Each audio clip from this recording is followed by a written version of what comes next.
I'm a photographer at Udo Studio.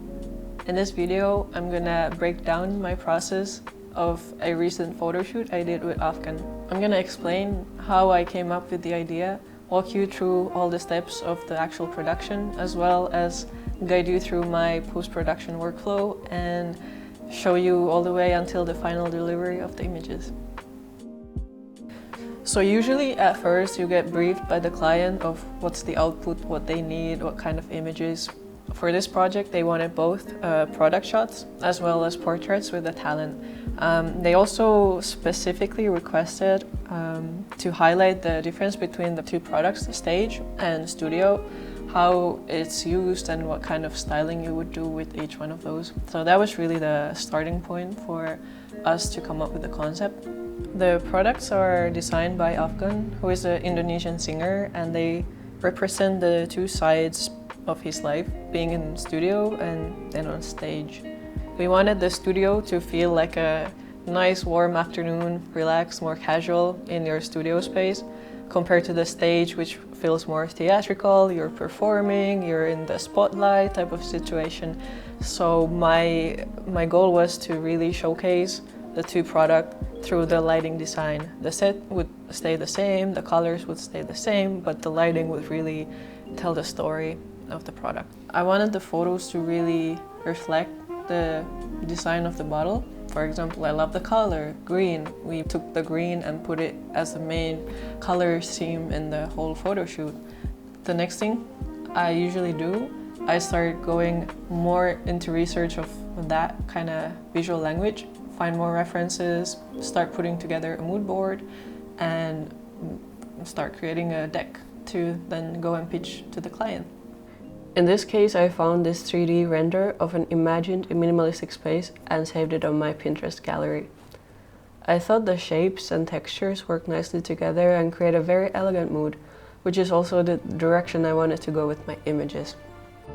After that, I searched for more inspiration from images with these same elements and colors and put all of those side by side on a page to create a visual representation of what I imagined in my head. The goal is for anyone who looks at your deck to very quickly understand what is your vision and how the final images should end up looking.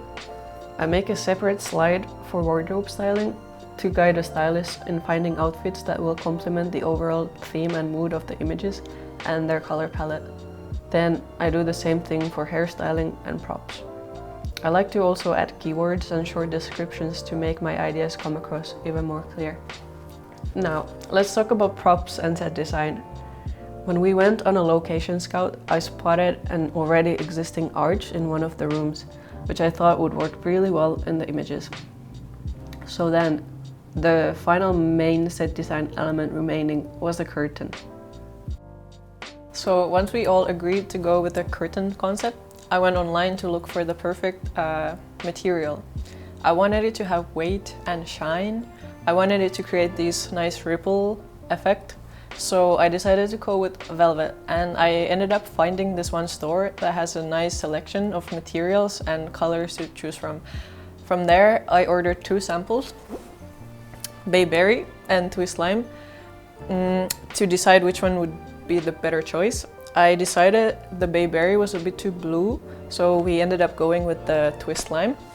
We ordered a bunch of it and custom made our curtain to fit the dimensions of the space. For props, I chose items that would even further differentiate the two moods, stage and studio. For the stage, we brought in a mic as a prop to really sell the idea of performing on stage. And for the studio, to make it feel more homey and casual, I actually brought in an armchair from our own living room, which happened to match the color palette pretty well. Finally, I always like to create a lighting plan in advance and include it in my deck to share with the client. On top of making you really think through your lighting setup, I found this to be a great way of initiating confidence in your client. You're showing them that you have a clear idea of how to achieve the end goal, and now they can just take the backseat and let you do your thing. Now, this doesn't mean things won't change on set, they often do, but I find having a clear roadmap to start with the best way to start a set. I always share the lighting plans with my lighting team in advance and also ask for their opinions and inputs. so that we can brainstorm together for any other options and the most suitable equipments we need to get. This way, they are also already clear on what to start setting up and where to place the lights before the shooting day even comes. This helps to keep things very efficient and organized.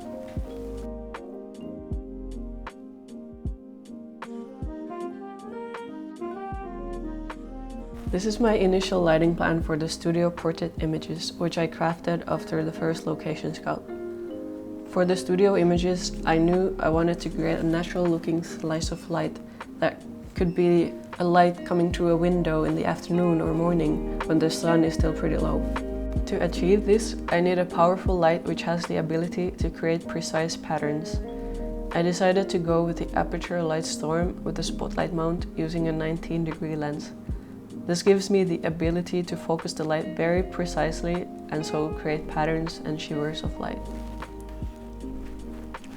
Since I was balancing an aperture, which is a continuous light source, with strobe lights, I honestly wasn't quite sure if I should go with the Lightstorm 600X or the even more powerful 1200D for more power. So I ended up renting both, which is actually good since we ended up using both of them on set. Now, one thing we learned in this shoot is that when you're working with a spotlight mount, you need quite a bit of space between the light and the subject to be able to get the light to spread into a larger area, like across the curtain as I want it here.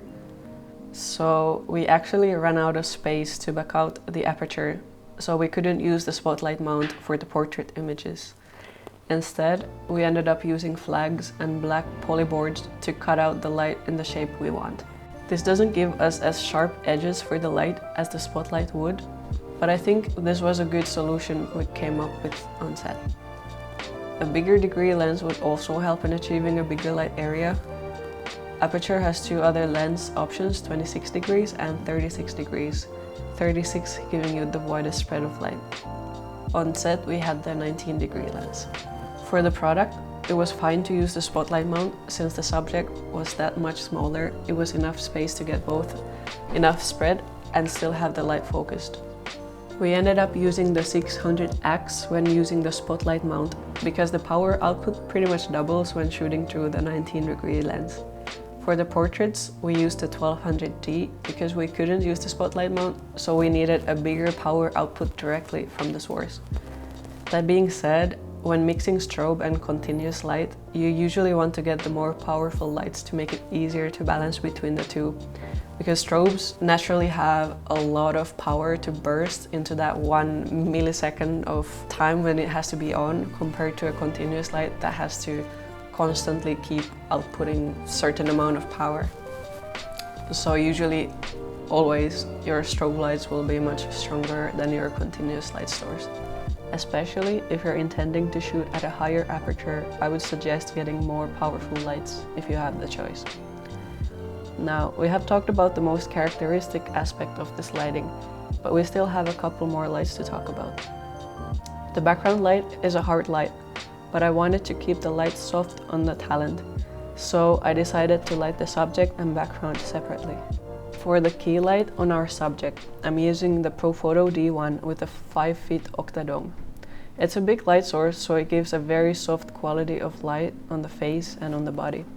I'm placing the key light to the camera right, so it feels a bit more like it's coming from the same direction as the window light, as if the face is also illuminated by the light flooding in through a window. For additional fill, I decided to add an overhead light. We used a Profoto B10 because it's small and light and so easier to lift up overhead. We also added a 3x4 softbox and boomed it on top of our subject. I like the overhead fill light because it gives me and the talent a bit more flexibility in terms of movement, because the light with the softbox illuminates a relatively big area evenly. It also gives an overall soft feel as well as some separation from the background. And also this overhead light helps highlight the hair as we are selling a hair pomade. Last light I added is a second Profoto D1 with a small octadome to fill in the shadows camera left. Instead of pointing directly at the subject, I bounced it off of a large white reflector to make the effect a bit more subtle and spread across a larger area.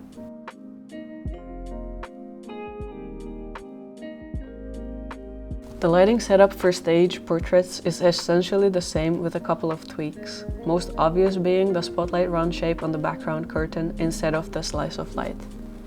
For these, we use the spotlight mount, which by default gives the sharp edged circle shape. And for these images also I wanted to light background and subject separately, so we had to place the spotlight on a slight angle onto the side so that it wouldn't hit our talent and so cast a shadow into the background.